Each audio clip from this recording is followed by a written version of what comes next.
going to be discussing the first chapter of the French society during the late 18th century. Louis XVI was 20 years old and a member of the Bourbon family of kings. He married the Austrian princess Marie Antoinette. The financial resources of France were drained due to long years of war and maintaining the Palace of Versailles. Louis XVI helped 13 American colonies to gain independence from their common enemy, Britain. This left $2 billion in debt. Lenders who got the state credit now began charging 10% on interest alone. Unfortunately, even this method did not satisfy France to meet its regular expenses. In the 18th century, the French society was split into 3 estates. The first containing clergies, people with a special function at the church, and the second containing nobility, and the third containing patients that made up 90% of the population, businessmen, lawyers, and court officials.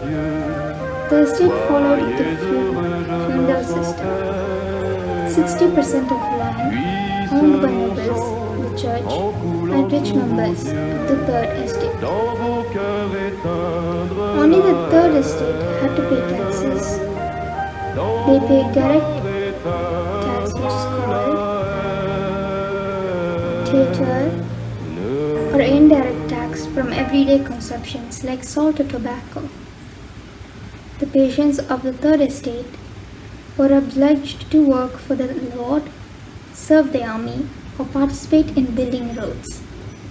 The nobles collected funeral dues from them.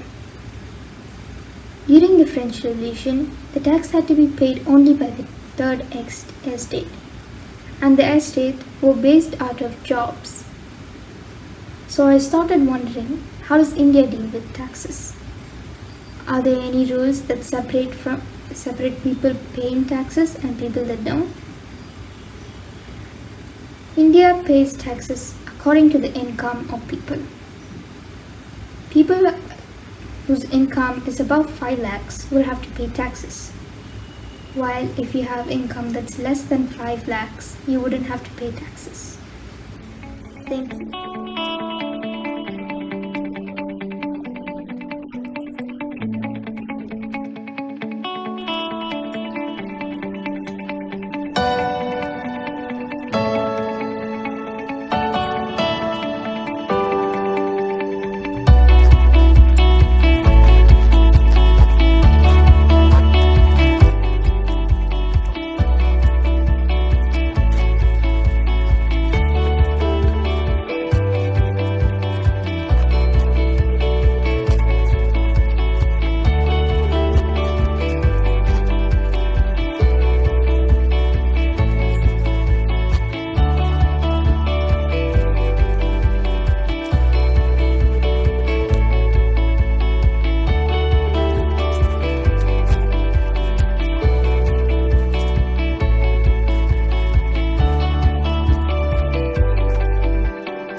Growing in a middle class is very tough because they want to pay the tax. But higher class people did not need not to pay the tax. Growing in the middle class people always live in only the village or sometimes town.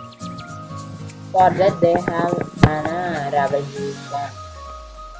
Many people do not like to live in the middle class because the the from the middle class they will treat Class unequally. 9, I'm going to explain about French abolished monarchy and become a republic. French continued to have the same situation. Louis VII signed the constitution, but also he had some secret negotiation with the king of Prussia. The neighboring countries worried about this and they planned to send troops to the French, but before the war was declared by against Prussia and Austria in French, thousands of volunteers joined together and made army. There were so many people and all were against the king. They had a song which was their patriotic song Marseillaise that was composed by poet Roger D. L. Isel. The song was first sung in Marseillaise and together they marched to Prussia, and after the Marseillaise is the national anthem of France. Today I am going to explain the direct rule of France. First one, only men who were 25 years or more than 25 years are allowed to vote. Women were not allowed to vote.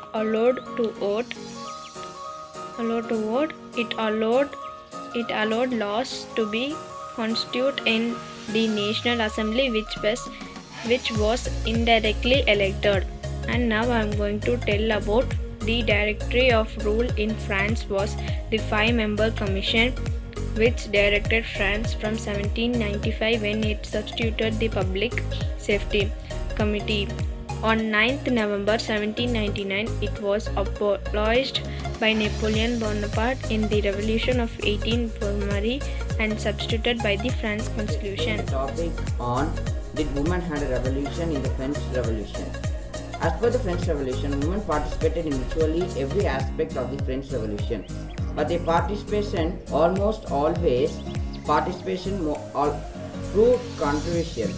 Women's status in the family, society, and the politics had long been a subject of polemics. Even the nobility women has got some education and finally got married.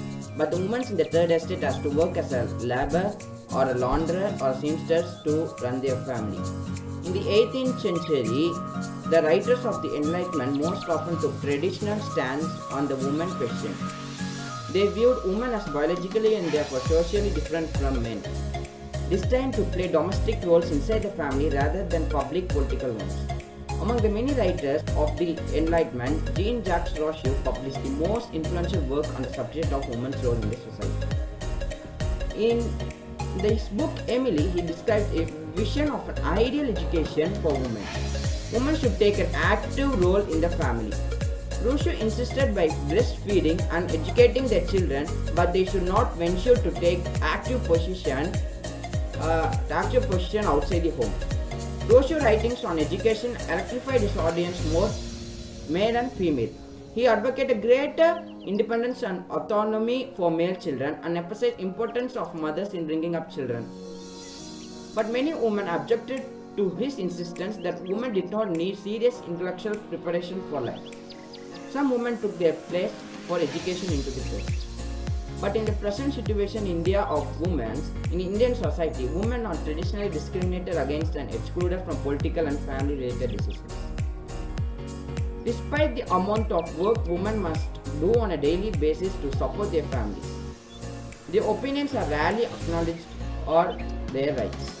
But as per my opinion, in some families, women leave their family and has got rights to lead their family. But as per the women's rights in some of the families, government should fastly to take rights on the women's. That is my opinion. Thank you.